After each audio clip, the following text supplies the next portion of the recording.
Hyderabad Kingsman की जी बदतरीन हार हुई है, 225 का टारगेट भी वो सेव नहीं कर सके। तो शर्जील खान ने जो खाता खोलिया से 51 रन का, वो भी फिर किसी खाते ना आया। तो जिदा बैटिंग की स्टीवन स्मिथ ने, साहिबजादा फरहान ने, मैं कहना हर शोबे में आउट क्लास करता है।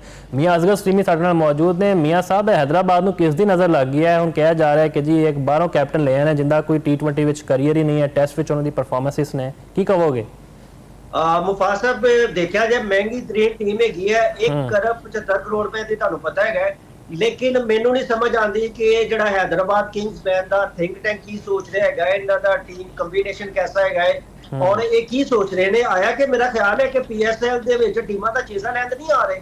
वो 3 मैच होए, तिन्ने हार गए ने। और अगर सोशल मीडिया देखा जाए तो उनके विच सब तो ज्यादा एक्टिविटीज कोई अपना साइमन कभी गाना गा रहा है, कभी जड़े ने अपना पार्टी कर रहे ने, कभी जड़ा कहने हल्ला गुला कर रहे ने। ये तमाम चीज़ां मुफादत और अच्छी लगदियां ने।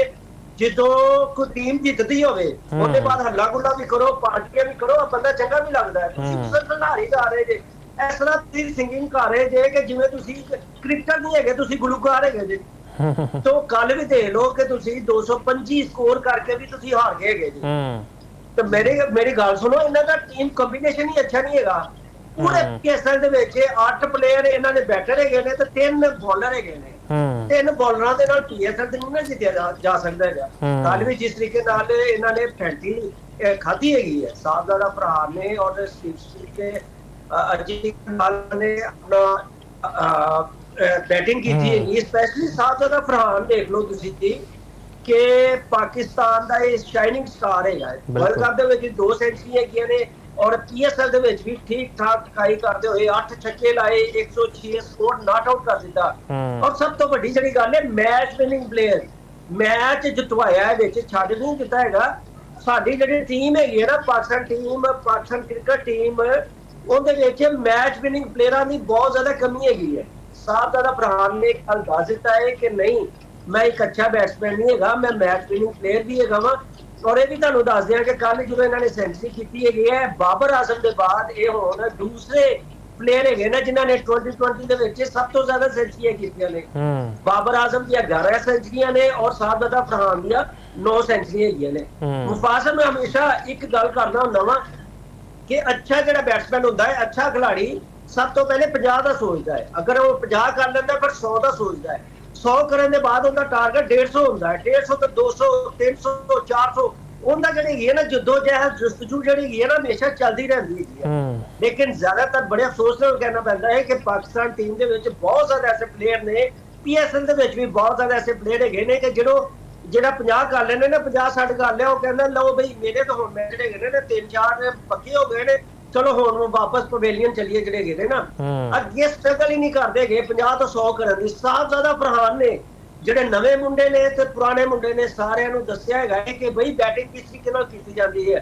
ਨਾ ਸਿਰਫ ਬੈਟਿੰਗ ਕੀਤੀ ਜਾਂਦੀ ਹੈ ਬਲਕਿ ਟੀਮ ਨੂੰ ਮੈਚ ਕਿਵੇਂ ਜਿਤਵਾਇਆ ਜਾਂਦਾ ਹੈਗਾ। ਮੈਂ ਤੁਹਾਨੂੰ ਦੱਸਾਂ ਕਿ ਅਗਰ ਸਾਹਬਜ਼ਾਦਾ ਫਰਹਾਨ ਦੀ ਜਗ੍ਹਾ ਤੇ ਕੋਈ ਹੋਰ ਪਲੇਅਰ ਹੁੰਦਾ, ਕੋਈ ਹੋਰ ਟੀਮ ਹੁੰਦੀ ਤੇ 225 ਸਕੋਰ 226 स्कोर का हदफ हैगा सी, पहले ही मत हार जाने से कि इतना स्कोर कौन करेगा। लेकिन मैं समझना वा कि जिस तरीके दे नाल साहबजादा फरहान ने कल बैटिंग की हैगी आ, उनकी जिन्नी भी तारीफ की जाए बिल्कुल जिन्नी भी तारीफ की जाए घट है। ਅਸੀਂ ਸਾहिबजादा फरहान ਦੀ ਤੇ ਗੱਲ ਕਰਦੇ ਪਏ ਹਾਂ ਮੀਆਂ ਸਾਹਿਬ, ਲੇਕਿਨ ਅਸੀਂ ਸਾਇਮ ਅਯੂਬ ਦੀ ਜੇ ਗੱਲ ਕਰੀਏ ਡੋਮੈਸਟਿਕ ਦੇ ਵਿੱਚ ਸਭ ਤੋਂ ਵੱਡੇ 8-10 ਸਾਲ ਇਹ ਮੁੰਡੇ ਨੇ ਪਰਫਾਰਮ ਕੀਤਾ ਹੈਗਾ ਟੀਮ ਦੇ ਵਿੱਚ। ਇਹਦੀ ਜਗ੍ਹਾ ਨਹੀਂ, ਇਹਨੂੰ ਸਿਲੈਕਸ਼ਨ ਕਮੇਟੀ ਲੈ ਰਹੀ ਹੈਗੀ ਸੀ ਲੇਕਿਨ ਇਹ ਮਿਹਨਤ ਕਰਦਾ ਰਿਹਾ। ਉਸ ਮਿਹਨਤ ਦਾ ਨਤੀਜਾ ਇਹ ਕਿ ਜਦੋਂ ਇਹਨੂੰ ਉਹਨਾਂ ਨੇ ਟੀਮ ਦੇ ਵਿੱਚ ਪਾਇਆ ਹੈ, ਵਰਲਡ ਕੱਪ ਦੇ ਵਿੱਚ ਗਿਆ ਹੈ, ਉਹ ਸਭ ਤੋਂ ਜ਼ਿਆਦਾ ਸਕੋਰ ਕਰ ਦਿੱਤਾ। PSL ਦੇ ਵਿੱਚ ਰਿਹਾ ਇਹ ਚੀਜ਼ ਹੁੰਦੀ ਹੈ ਹਮੇਸ਼ਾ। ਜਿਹੜੇ ਸਿਲੈਕਸ਼ਨ ਕਮੇਟੀ ਹੁਣ ਮੈਂ ਦੇਖਾਂਗਾ ਕਿ ਪਾਕਿਸਤਾਨ ਦੀ ਸਿਲੈਕਸ਼ਨ ਕਮੇਟੀ ਕਿਵੇਂ ਸਾਹਬਜ਼ਾਦਾ ਫਰਹਾਨ ਨੂੰ ਬਾਹਰ ਬਿਠਾਉਂਦੀ। ਅੱਛਾ ਮੀਆਂ ਸਾਹਿਬ, ਸਾਹਿਬਜ਼ਾਦਾ ਫਰਹਾਨ ਦੀ ਤੇ ਅਸੀਂ ਤਾਰੀਫਾਂ ਕਰ ਰਹੇ ਹਾਂ, ਲੇਕਿਨ ਅਸੀਂ ਜੇ ਸਾਇਮ ਅਯੂਬ ਦੀ ਗੱਲ ਕਰੀਏ ਤੁਹਾਨੂੰ ਪਤਾ 12.5 ਕਰੋੜ ਰੁਪਏ ਵਿੱਚ ਉਹਨਾਂ ਦਾ ਕੰਟਰੈਕਟ ਹੋਇਆ ਹੈ। ਫਿਰ ਜਿਹੜੇ ਖਿਲਾੜੀ ਪਰਫਾਰਮ ਕਰਦੇ ਪਏ ਨੇ ਡੋਮੈਸਟਿਕ ਵਿੱਚ, ਉਹਨਾਂ ਨੂੰ ਤੇ ਕੋਈ 50 ਲੱਖ ਵਿੱਚ ਵੀ ਨਹੀਂ ਖਰੀਦ ਸਕਦਾ। ਸਾਇਮ ਕਰੂੰ ਤੇ ਨਾ ਹੁਣ ਬੈਟਿੰਗ ਹੋ ਰਹੀ ਹੈ ਤੇ ਜਿਵੇਂ ਕਹਿੰਦੇ ਸੀ ਬੋਲਰ ਬੜਾ ਅੱਛਾ ਹੈ, ਆਲਰਾਊਂਡਰ ਰਹਿ ਚੁੱਕਿਆ ਨੰਬਰ 1, ਉਹਦੇ ਵਿੱਚ ਵੀ ਉਹ ਸਟਰਗਲ ਕਰਦੇ ਪਏ ਨੇ ਤੇ ਇਹ ਬੜਾ ਹੁਣ ਹੈਰਾਨ ਕੁਨ ਹੈ। ਹੁਣ ਇੱਕ ਗੱਲ ਸੁਣ ਲਓ ਕਿ ਜਿਹੜਾ ਸਾਇਮ ਅਯੂਬ ਹੈ ਨਾ ਬੇਸਿਕਲੀ तो पहले इज्जत दौलत शोहरत हर चीज मिल गई है, ये साहिब अयूब ਨੂੰ ਹਜ਼ਮ ਨਹੀਂ ਹੋ ਰਹੀ ਹੈ। ਇਹ ਮੁਸਲਸਲ ਨਾਕਾਮ ਚੱਲੇ ਆ ਰਹੇ ਗਏ। ਬੇਸਿਕਲੀ ਹੁਣ ਟੀਮ ਦੇ ਵਿੱਚ ਇਹਨੂੰ ਪਾਉਣ ਦੀ ਥੋੜੀ ਜਿਹੀ ਵਜ੍ਹਾ ਵੀ ਇਹੀ ਰਹਿ ਜਾਂਦੀ ਹੈ ਕਿ ਸਯੂਬ ਬੋਲਿੰਗ ਦੇ ਵਿੱਚ ਫੇਰ ਵੀ ਠੀਕ ਹੈਗਾ, ਲੇਕਿਨ ਇਹਦਾ ਜਿਹੜਾ ਅਸਲ ਹੈਗਾ ਨਾ ਟੀਮਾਂ ਦੇ ਵਿੱਚ ਜਿਹਨੂੰ ਸ਼ਾਮਲ ਕੀਤਾ ਜਾਂਦਾ ਉਹ ਨਹੀਂ ਬੈਟਿੰਗ ਹੈਗੀ ਹੈ। ਮੈਂ ਇੱਕ ਸੁਜੈਸ਼ਨ ਦੇਣਾ ਹੈਗਾ ਵਾ, ਬੇਸਿਕਲੀ ਇਹਨੂੰ ਹਮੇਸ਼ਾ ਓਪਨਿੰਗ ਲਾ ਰਹੇ ਨੇ, ਥੋੜਾ ਜਿਹਾ ਇਹਦਾ ਬੈਟਿੰਗ ਆਰਡਰ ਵੀ ਚੇਂਜ ਕਰਕੇ ਦੇਖ ਲਓ, ਇਹਨੂੰ ਮਿਡਲ ਆਰਡਰ ਦੇ ਵਿੱਚ ਲੈ ਲਓ ਜਾਂ ਆਖਰੀ ਜਿਹੜੇ ਨੰਬਰਾਂ ਦੇ ਵਿੱਚ ਇੱਕ ਦਫਾ ਲੈ ਕੇ ਤੇ ਦੇਖੋ ਨਾ, ਹੋ ਸਕਦਾ ਮਿਡਲ ਆਰਡਰ ਦੇ ਵਿੱਚ ਜ਼ਿਆਦਾ ਅੱਛਾ ਪਰਫਾਰਮ ਕਰ ਲੇ। ਹੋ ਸਕਦਾ ਹੈ ਕਿ ਕਿਉਂਕਿ ਤੁਹਾਨੂੰ ਪਤਾ ਹੈ ਕਿ ਆਸਟ੍ਰੇਲੀਆ ਦੇ ਵਿੱਚ ਫਿਟਨੈਸ ਮਸਾਇਲ ਦਾ ਸ਼ਿਕਾਰ ਹੋ ਗਿਆ ਸੀ, ਫਿਰ ਇਹਦਾ ਬਾਅਦ ਉਹਦੇ ਬਾਅਦ ਕਮਬੈਕ ਇਹਨੇ ਕੀਤਾ ਹੈਗਾ ਸੀ, ਕਾਫੀ ਅਰਸਾ ਗੈਪ ਵੀ ਰਿਹਾ ਹੈਗਾ ਸੀ। ਹੋ ਸਕਦਾ ਹੈ ਕਿ ਨਵੀਂ ਬਾਲ ਤੋਂ ਇਹ ਜਿਹੜਾ ਗਾਣਾ ਖੌਫਜ਼ਦਾ ਹੁੰਦਾ ਹੋਵੇ, ਇਹਦੇ ਕੋਲ ਇਸੀ ਅੱਛੀ ਬੈਟਿੰਗ ਨਾ ਹੁੰਦੀ ਹੋਵੇ, ਇਹਨੂੰ ਇੱਕ ਦਫਾ ਜਿਹੜਾ ਹੈਗੇ ਨੇ ਨਾ ਮਿਡਲ ਆਰਡਰ ਦੇ ਵਿੱਚ ਲੈ ਕੇ ਦੇਖ ਲਓ, ਹੋ ਸਕਦਾ ਪਰਫਾਰਮ ਕਰਦੇ।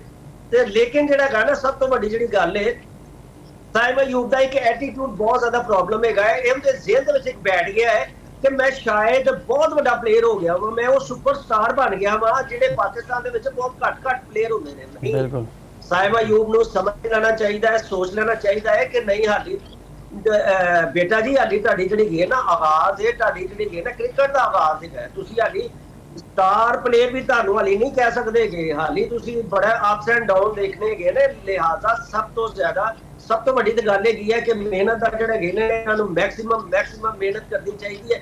ਇਹ ਜਿਹੜਾ ਸੋਸ਼ਲ ਮੀਡੀਆ ਦਾ ਜਿਹੜਾ ਕ੍ਰੇਜ਼ ਜਿਹੜਾ ਹੈ ਨਾ ਇਹਨਾਂ ਨੂੰ, ਔਰ ਇਹਨਾਂ ਨੂੰ ਗਾਣੇ ਗਾਉਣ ਦਾ ਜਿਹੜਾ ਸ਼ੌਕ ਚੜਿਆ ਹੈ, ਔਰ ਜਿਹੜਾ ਹੈਦਰਾਬਾਦ ਕਿੰਗਸ ਮੈਨ ਹੈਗੇ ਨੇ ਇੰਡੀਅਨ ਗਾਣੇ ਗਾ ਰਹੇ ਨੇ, ਅਗਰ ਤੁਸੀਂ ਸੋਸ਼ਲ ਮੀਡੀਆ ਦੇਖਿਆ ਹੋਵੇ ਨਾ ਤਾਂ तमाम ਜਿਹੜੀ ਨਾ ਟੀਮ ਝੂਮ ਕੇ ਬਸ ਬੈਠੀ ਹੈ, ਝੂਮ ਕੇ ਇੰਡੀਅਨ ਗਾਣੇ ਗਾ ਰਹੀ ਹੈ। ਉਹ ਬਈ ਇਹ ਸਿੰਗਿੰਗ ਦਾ ਮੁਕਾਬਲਾ ਨਹੀਂ ਹੋ ਰਿਹਾ, ਇਹ ਕ੍ਰਿਕਟ ਦੇ ਮੁਕਾਬਲੇ ਹੋ ਰਹੇ ਨੇ, ਪਾਕਿਸਤਾਨ ਸੁਪਰ ਲੀਗ ਹੋ ਰਹੀ ਹੈ, ਪੂਰੀ ਦੁਨੀਆ ਦੇ ਕ੍ਰਿਕਟ ਫੈਨ ਤੁਹਾਨੂੰ ਦੇਖ ਰਹੇ ਹੈਗੇ ਨੇ, ਤੁਹਾਨੂੰ ਇਹ ਨਹੀਂ ਦੇਖ ਰਹੇ ਕਿ ਤੁਸੀਂ ਬਹੁਤ ਕਿੰਨੇ ਅੱਛੇ ਸਪਿਨਰ ਹੈਗੇ, ਤੁਸੀਂ ਬਹੁਤ ਅੱਛੇ ਜੁਗਤਬਾਜ਼ ਹੈਗੇ ਜੇ। ਅਗਰ ਤੁਹਾਨੂੰ ਜੁਗਤਾਂ ਹੀ ਮਾਰਨੀਆਂ ਨੇ ਤੇ ਆਜੋ, ਮੈਂ ਤੁਹਾਨੂੰ ਸਟੇਜ ਤੇ ਕੰਮ ਲੈ ਦੇਣਾ ਹੈਗਾ ਵਾ। ਅਗਰ ਤੁਹਾਨੂੰ ਜਿਹੜਾ ਗਾਣ ਦਾ ਬਹੁਤ ਸ਼ੌਕ ਹੈਗਾ ਤੇ ਮੈਂ ਤੁਹਾਨੂੰ ਉਧਰ ਵੀ ਮੁਕਾਬਲਾ ਉਧਰ ਦੇ ਦੇਣਾ ਵਾ, ਤੁਹਾਡੇ ਆਤਮ ਅਸਲਮ ਦੇ ਮੁਕਾਬਲੇ ਦੇ। ਬਿਲਕੁਲ ਮੀਆਂ ਸਾਹਿਬ, ਜਿਹੜੇ ਤੁਹਾਡੇ ਜਜ਼ਬਾਤ ਨੇ ਇਹੀ ਪਾਕਿਸਤਾਨੀ ਫੈਨਸ ਦੇ ਵੀ ਨੇ ਤੇ ਹੈਦਰਾਬਾਦ ਦੇ ਜਿਹੜੇ ਫਾਲੋਅਰਸ ਨੇ ਉਹ ਵੀ ਇਹੀ ਬੜੇ ਕੰਸਰਨ ਜ਼ਾਹਿਰ ਕਰ ਰਹੇ ਨੇ ਕਿ ਇੰਨੀ ਸਪੋਰਟ ਦਾ ਕੀ ਫਾਇਦਾ ਜਦੋਂ ਤੁਸੀਂ ਪਰਫਾਰਮੈਂਸਿਸ ਨਹੀਂ ਦੇਖਣੀ, ਤੁਸੀਂ ਸਿਰਫ ਸੋਸ਼ਲ ਮੀਡੀਆ ਛਾਏ ਰਹਿਣਾ। ਜ਼ਰਾ ਅਸੀਂ ਗੱਲ ਕਰਦੇ ਹਾਂ ਫਖਰ ਜ਼ਮਾਨ ਦੀ ਜੀ, ਉਹਨਾਂ ਨੂੰ ਤੁਹਾਨੂੰ ਪਤਾ ਹੈ ਕਿ ਸਜ਼ਾ ਦਿੱਤੀ ਗਈ ਹੈ, 2 ਮੈਚਾਂ ਵਿੱਚ ਪਾਬੰਦੀ ਲਾ ਦਿੱਤੀ ਗਈ ਸੀ, ਲੇਕਿਨ ਉਹਨਾਂ ਨੇ ਵੀ ਹੁਣ ਅਪੀਲ ਦਾਇਰ ਕਰਤੀ ਹੈ ਕਿ ਮੇਰੇ ਤੇ ਜਿਹੜਾ ਇਲਜ਼ਾਮ ਲੱਗਿਆ ਬਿਲਕੁਲ ਗਲਤ ਹੈ। ਤੇ ਮੀਆਂ ਸਾਹਿਬ ਅਸੀਂ ਪਹਿਲੇ ਵੀ ਗੱਲ ਕਰਦੇ ਪਏ ਸੀ, ਇਹ ਬਾਲ ਟੈਂਪਰਿੰਗ ਤੋਂ ਮਾਮਲਾ ਅੱਗੇ ਨਿਕਲ ਗਿਆ, ਹੁਣ ਈਗੋਜ਼ ਦਾ ਮਸਲਾ ਬਣ ਗਿਆ ਹੈ, ਕੀ ਕਹੋਗੇ? ਔਰ ਸਰ ਈਗੋ ਦਾ ਤਾਂ ਬਿਲਕੁਲ ਹੈਗਾ ਹੈ, ਲੇਕਿਨ ਇਹ ਤੁਸੀਂ ਦੇਖ ਲਓ ਕਿ ਓਵਰਆਲ ਜਿਹੜਾ ਹੈਗਾ ਤਮਾਮ ਇਸ਼ੂ ਦੀ ਵਜ੍ਹਾ ਨਾਲ ਪਾਕਿਸਤਾਨ ਕ੍ਰਿਕਟ ਦੀ ਤੇ PSL ਦੀ ਕਿੰਨੀ ਬਦਨਾਮੀ ਹੋ ਰਹੀ ਹੈ। ਹਜੇ ਸ਼ੁਰੂ ਹੋਇਆ ਤੇ ਇੰਨੀ ਕੰਟਰੋਵਰਸੀਜ਼ ਬਣ ਗਈ ਨੇ, ਉਛਾਲ ਕੇ ਜਿਹੜਾ ਹੈਗਾ ਨਾ ਬਿਲਕੁਲ ਉਹ ਚੀਜ਼ਾਂ ਲੈ ਰਿਹਾ, ਮਜ਼ੇ ਲੈ ਰਿਹਾ ਹੈਗਾ ਕਿ ਦੇਖੋ ਨਾ ਕੀ ਡਰਾਮੇ ਹੋ ਰਹੇ ਨੇ PSL ਦੇ ਵਿੱਚ, ਨਵੇਂ ਤੋਂ ਨਵੇਂ ਤਨਾਜ਼ਾਤ ਹੋ ਰਹੇ ਨੇ। ਫਖਰ ਜ਼ਮਾਨ ਬੜਾ ਸੁੱਚਾ ਪਲੇਅਰ ਹੈ, ਸਮਝਦਾਰ ਪਲੇਅਰ ਹੈ, ਔਰ ਜਦੋਂ ਪਾਕਿਸਤਾਨ ਟੀਮ ਨੂੰ ਰਨਸ ਦੀ ਸਕੋਰ ਦੀ ਜ਼ਰੂਰਤ ਹੋਈ ਹੈ ਇਹਨੇ ਪਰਫਾਰਮ ਵੀ ਕੀਤਾ ਹੈਗਾ ਹੈ। ਲੇਕਿਨ ਅਗਰ ਹੁਣ ਹੋ ਗਿਆ ਹੈ, ਹਾਲੇ ਤੱਕ ਤੋਂ ਡਿਨਾਈ ਕਰ ਰਿਹਾ ਕਿ ਮੈਂ ਇਸ ਤਰ੍ਹਾਂ ਨਹੀਂ ਕੀਤਾ ਹੈਗਾ, ਇਹਦੀ ਇੱਕ ਵਜ੍ਹਾ ਜਿਹੜੀ ਮੈਨੂੰ ਸਮਝ ਆ ਰਹੀ ਹੈਗੀ ਹੈ ਨਾ, ਕਿਉਂਕਿ ਹਾਲੇ ਤੱਕ ਫਖਰ ਜ਼ਮਾਨ ਦਾ ਜਿਹੜਾ ਕੈਰੀਅਰ ਹੈਗਾ ਉਹ ਬੇਦਾਗ ਹੈਗਾ, ਉਹ ਚਾਹੁੰਦਾ ਹੈ ਕਿ ਮੈਂ ਬੇਦਾਗ ਹੀ ਰਵਾਂ, ਮੇਰੇ ਤੇ ਕੋਈ ਇਸ ਤਰ੍ਹਾਂ ਦਾ ਧੱਬਾ ਜਾਂ ਕੋਈ ਦਾਗ ਨਾ ਲੱਗੇ ਕਿ ਮੈਂ ਇਸ ਤਰੀਕੇ ਨਾਲ ਜਿਹੜਾ ਗਾਣਾ ਬਾਲ ਦੇ ਨਾਲ ਛੇੜਖਾਨੀ ਕੀਤੀ ਹੈਗੀ ਹੈ, ਉਹ ਇਹ ਦਾਗ ਨੂੰ ਧੋਣਾ ਚਾੜਿਆ ਹੈਗਾ। ਲੇਕਿਨ ਮੇਰਾ ਖਿਆਲ ਹੈ ਕਿ ਇਹ ਦਾਗ ਧੋਣ ਦੇ ਵਜ੍ਹਾ ਦੇ ਨਾਲ ਹੋਰ ਜ਼ਿਆਦਾ ਨਾ ਸਿਰਫ ਫਖਰ ਜ਼ਮਾਨ ਤੇ ਉਂਗਲੀਆਂ ਉੱਠਣਗੀਆਂ, ਬਲਕਿ ਪਾਕਿਸਤਾਨ ਜਿਹੜੀ ਸੁਪਰ ਲੀਗ ਹੈ ਉਹ ਵੀ ਜਿਹੜੇ ਗਏ ਨਾ ਇਸ ਤਰੀਕੇ ਨਾਲ ਮਜ਼ੀਦ ਇਤਰਾਜ਼ੇ ਦਾ ਸ਼ਿਕਾਰ ਹੋਏਗੀ। ਬਿਹਤਰ ਹੈਗਾ ਸੀ ਉਹਨੂੰ ਜਿਹੜਾ ਗਏ ਨਾ ਮੈਕਸਿਮਮ ਜਿਹੜੀ ਗਈ ਨਾ ਘੱਟ ਤੋਂ ਘੱਟ 1 ਮੈਚ ਦੀ ਸਜ਼ਾ ਹੁੰਦੀ ਹੈ ਤੇ ਮੈਕਸਿਮਮ 2 ਮੈਚਾਂ ਦੀ ਸਜ਼ਾ ਹੈਗੀ ਸੀ, ਔਰ ਫਖਰ ਜ਼ਮਾਨ ਨੂੰ 2 ਮੈਚਾਂ ਦੀ ਜਿਹੜੀ ਗਈ ਨਾ ਸਜ਼ਾ ਸੁਣਾਈ ਗਈ ਹੈ। ਲੇਕਿਨ 2 ਮੈਚ ਜਿਹੜੇ ਗਏ ਨੇ ਨਿਕਲ ਹੀ ਜਾਣੇ ਹੈਗੇ ਨੇ ਨਾ, ਕੋਈ ਇਹਦੇ ਚ ਕੋਈ ਐਡੀ ਵੱਡੀ ਗੱਲ ਨਹੀਂ ਸੀ। ਮੇਰਾ ਨਹੀਂ ਖਿਆਲ ਕਿ ਕਿੰਨੇ ਫਖਰ ਜ਼ਮਾਨ ਨੂੰ ਕਿਹਾ ਹੈਗਾ ਹੈ ਫੈਮਿਲੀ ਮੈਂਬਰ ਹੈ ਜਾਂ ਕੋਈ ਉਹਨੇ ਟੀਮ ਦਾ ਕੋਈ ਡਾਟਲੈਂਡਰ ਟੀਮ ਦਾ ਕੋਈ ਐਸਾ ਪਲੇਅਰ ਹੈਗਾ ਕਿ ਉਹਨੇ ਉਹਨੂੰ ਮਸ਼ਵਰਾ ਦਿੱਤਾ ਹੈ ਜਾਂ ਫਖਰ ਜ਼ਮਾਨ ਨੇ ਖੁਦ ਤੋਂ ਇਹ ਫੈਸਲਾ ਕੀਤਾ ਹੈਗਾ। ਬਹਰਹਾਲ ਜਿੰਨੇ ਵੀ ਇਹ ਫੈਸਲਾ ਕੀਤਾ ਹੈ ਬਿਲਕੁਲ ਗਲਤ ਹੈਗਾ। ਜਦੋਂ ਫੈਸਲਾ ਹੋ ਗਿਆ ਉਹਦੇ ਬਾਅਦ ਚੁੱਕੇ ਸ਼ਵਾਹਦ ਵਜ਼ਾਹਰ ਨਜ਼ਰ ਆ ਰਿਹਾ ਕਿ ਸ਼ਵਾਹਦ ਮੌਜੂਦ ਹੈਗੇ ਨੇ, ਜਿੰਨੀ ਵਜ੍ਹਾ ਦੇ ਨਾਲ ਜਿਹੜਾ ਹੈ ਨਾ ਮੈਚ ਰੈਫਰੀ ਰੋਸ਼ਨ ਮਾਹਨਾਮਾ ਜਿਹੜਾ ਹੈ ਨਾ ਉਹਨਾਂ ਨੇ ਇਹ ਸਜ਼ਾ ਵੀ ਸੁਣਾਈ ਹੈਗੀ ਹੈ। ਤੇ ਮੇਰਾ ਖਿਆਲ ਹੈ ਕਿ ਇਹਨੂੰ ਖਤਮ ਕਰ ਦੇਣਾ ਚਾਹੀਦਾ ਸੀ। ਲੇਕਿਨ ਅਗਰ ਦੇਖਦੇ ਹਾਂ ਬਾਦਲ ਜਿਹੜਾ ਹੈ ਨਾ ਕਿ ਕੀ ਆਇਆ ਕਿ ਫਖਰ ਜ਼ਮਾਨ ਜਿਹੜੇ ਹੈਗੇ ਨੇ ਦਾਗ ਧੋਣ ਦੇ ਵਿੱਚ ਕਾਮਯਾਬ ਹੋ ਜਾਂਦੇ ਨੇ।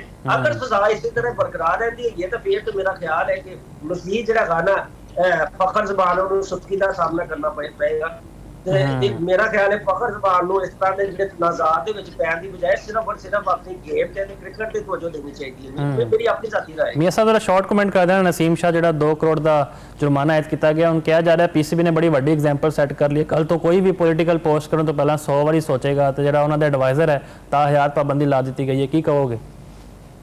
ਅੱਜ ਬਿਲਕੁਲ ਪਾਬੰਦੀ ਜਿਹੜੀ ਹੈਗੀ ਨਾ ਲੱਗਣੀ ਚਾਹੀਦੀ ਸੀ, ਬਲਕਿ ਘੱਟ ਲੱਗੀ ਹੈ। ਜੁਰਮਾਨੇ ਦੇ ਨਾਲ ਨਾਲ ਜਿਹੜੇ ਹੈਗੇ ਨੇ ਨਾ ਕੁਝ 6 ਮਹੀਨੇ ਦੀ ਪਾਬੰਦੀ ਵੀ ਲਾਣੀ ਚਾਹੀਦੀ ਹੈ। ਅਗਰ ਤੁਸੀਂ ਸ਼ਰਜੀਲ ਖਾਨ ਤੇ ਸ਼ਰਜੀਲ ਸਰ ਨਸੀਮ ਦੇ ਮੁਕਾਬਲੇ 'ਚ ਕੋਈ ਪਲੇਅਰ ਨਹੀਂ ਜੇਗਾ। ਸ਼ਰਜੀਲ ਦੂਸਰਾ ਮਿਸਬਾਉਲ ਹੱਕ ਹੈਗਾ ਸੀ, ਲੇਕਿਨ ਇਹ ਜਦੋਂ ਹੈਗਾ ਨਾ PSL 2017 ਜਿਹੜਾ ਹੈਗਾ ਸੀ, ਇਹ ਸਭ ਵਜ੍ਹਾ ਕੀ ਹੈ ਸ਼ਰਜੀਲ ਖਾਨ ਪਲੇਇੰਗ 11 ਵਿੱਚ ਸ਼ਾਮਿਲ ਕਿਉਂ ਨਹੀਂ ਹੋ ਰਿਹਾ? ਫੜਿਆ ਗਿਆ ਸੀ ਤੇ 5 ਸਾਲ ਦੀ ਸਜ਼ਾ ਸੁਣਾਈ ਗਈ ਸੀ। ਅੱਛਾ, ਤੇ ਇਹ ਮੇਰਾ ਖਿਆਲ ਹੈ ਸਿਰਫ 2 ਕਰੋੜ ਦੀ ਸਜ਼ਾ ਘੱਟ ਹੈਗੀ ਹੈ, ਲੇਕਿਨ ਫੇਰ ਵੀ ਚਲੋ ਪੀਸੀਬੀ ਦਾ ਜਿਹੜਾ ਇਹ ਫੈਸਲਾ ਕੀਤਾ ਹੈਗਾ ਮੈਂ ਸਮਝਦਾ ਬੜਾ ਜ਼ਬਰਦਸਤ ਫੈਸਲਾ ਹੈਗਾ। ਉਹਦੇ ਬਾਅਦ ਇਸ ਤਰ੍ਹਾਂ ਦੀ ਜਿਹੜੀ ਹਰਕਤ ਕਰਨ ਵਾਲੇ ਜਿਹੜੇ ਪਲੇਅਰ ਹੈਗੇ ਨੇ ਨਾ ਉਹਨਾਂ ਨੂੰ ਇੱਕ ਸਬਕ ਮਿਲੇਗਾ ਕਿ ਬਈ ਤੁਸੀਂ ਕ੍ਰਿਕਟਰ ਹੈਗੇ ਜੇ ਤੁਹਾਡਾ ਕੰਮ ਹੈ ਸਿਰਫ ਔਰ ਸਿਰਫ ਖੇਲਣਾ, ਤੁਹਾਡਾ ਕੰਮ ਹੈ ਪਰਫਾਰਮੈਂਸ ਦਿਖਾਣਾ, ਨਾ ਕਿ ਤੁਸੀਂ ਸੋਸ਼ਲ ਮੀਡੀਆ ਦੇ ਵਿੱਚ ਹੀਰੋ ਬਣਨ ਦੇ ਵਾਸਤੇ ਇਸ ਤਰ੍ਹਾਂ ਦੇ ਅਜੀਬੋ-ਗਰੀਬ ਸੋਸ਼ਲ ਆਪਣਾ ਇਸ਼ੂ ਛੱਡੋ। ਮੈਂ ਸਮਝਦਾ ਤੁਸੀਂ ਜਿਹੜਾ ਗਾਣਾ ਨਾ ਇਹ ਹਰਕਤ ਕਰਕੇ ਚੇਅਰਮੈਨ ਪੀਸੀਬੀ ਜਿਹੜੇ ਹੈਗੇ ਨੇ ਨਾ ਉਹਨਾਂ ਨੂੰ ਆਪਣੇ ਖਿਲਾਫ ਕਰ ਲਿਆ, ਔਰ ਜਿਹੜੀ ਆਪਣਾ ਵਜ਼ੀਰ ਆਲਾ ਪੰਜਾਬ ਮਰੀਮ ਨਵਾਜ਼ ਸਾਹਿਬਾ ਚੀਫ ਐਗਜ਼ੈਕਟਿਵ ਨੇ ਵਜ਼ੀਰ ਆਲਾ ਨੇ ਸੂਬੇ ਦੀ ਮਹਿਮਾਨੇ ਤੁਸੀਂ ਹੈ ਨੇ, ਉਹਨਾਂ ਨੂੰ ਪ੍ਰੋਟੋਕੋਲ ਦੇਣਾ ਹੀ ਦੇਣਾ ਹੈਗਾ ਸੀ ਜਿਹੜੇ ਹੈਗੇ ਨੇ ਨਾ, ਉਹਨਾਂ ਨੇ ਕੋਈ ਐਸੀ ਜਿਹੜੇ ਹੈਗੇ ਨੇ ਨਾ ਕੋਈ ਐਸੀ ਖਿਲਾਫੇ ਪ੍ਰੋਟੋਕੋਲ ਗੱਲਬਾਤ ਨਹੀਂ ਸੀ ਹੈਗੀ, ਤੇ ਔਰ ਹੋਣਾ ਹੀ ਨਹੀਂ ਸੀ ਇਹ ਚੀਜ਼ ਚਾਹੀਦੀ। ਬੇਸ਼ੱਕ ਨਸੀਮ ਸ਼ਾਹ ਮਾਫੀ ਮੰਗ ਚੁੱਕੇ ਹੈਗੇ ਨੇ, ਜੁਰਮਾਨਾ ਵੀ ਹੋ ਚੁੱਕਿਆ ਹੈਗਾ ਹੈ, ਔਰ ਲੇਕਿਨ ਮੈਂ ਸਮਝਦਾ ਕਿ ਪੀਸੀਬੀ ਨੇ ਇਹ ਵਾਲਾ ਜਿਹੜਾ ਕੰਮ ਹੈ ਬਹੁਤ ਅੱਛਾ ਕੀਤਾ ਹੈਗਾ। ਅਗਰ ਇਸ ਤਰ੍ਹਾਂ ਦੇ ਜਿਹੜੇ ਇਕਦਾਮਾਤ ਨੇ ਇਹਨਾਂ ਨੂੰ ਰੋਕਣਾ ਚਾਹੋਗੇ ਤੇ ਇਸ ਤਰ੍ਹਾਂ ਦੀ ਸਜ਼ਾਵਾਂ ਦੇਣਾ ਬੜਾ ਜ਼ਰੂਰੀ ਹੈ। ਬਿਲਕੁਲ ਬਹੁਤ ਜ਼ਰੂਰੀ ਹੈ ਇਵੇਂ ਦੀ ਸਜ਼ਾਵਾਂ ਦੇਣਾ, ਤੇ ਮਰੀਮ ਨਵਾਜ਼ ਸਾਨੂੰ ਪਤਾ ਚੀਫ ਐਗਜ਼ੈਕਟਿਵ ਨੇ, ਉਹਨਾਂ ਦਾ ਵੀ ਹੱਕ ਬਣਦਾ ਹੈ ਉਹ ਆ ਕੇ ਸਿਕਿਉਰਿਟੀ ਪ੍ਰੋਟੋਕੋਲਸ ਦੇਖਣ ਜਿਹੜੇ ਮਾਮਲਾ ਚੱਲਦੇ ਪਏ ਨੇ, ਤੁਹਾਨੂੰ ਪਤਾ ਹੈ ਮਸ਼ਰਕ ਵਸਤਾ ਵਿੱਚ। ਤੇ ਬਹੁਤ ਬਹੁਤ ਸ਼ੁਕਰੀਆ ਮੀਆਂ ਸਾਹਿਬ ਤੁਹਾਡੇ ਵਕਤ ਦਾ।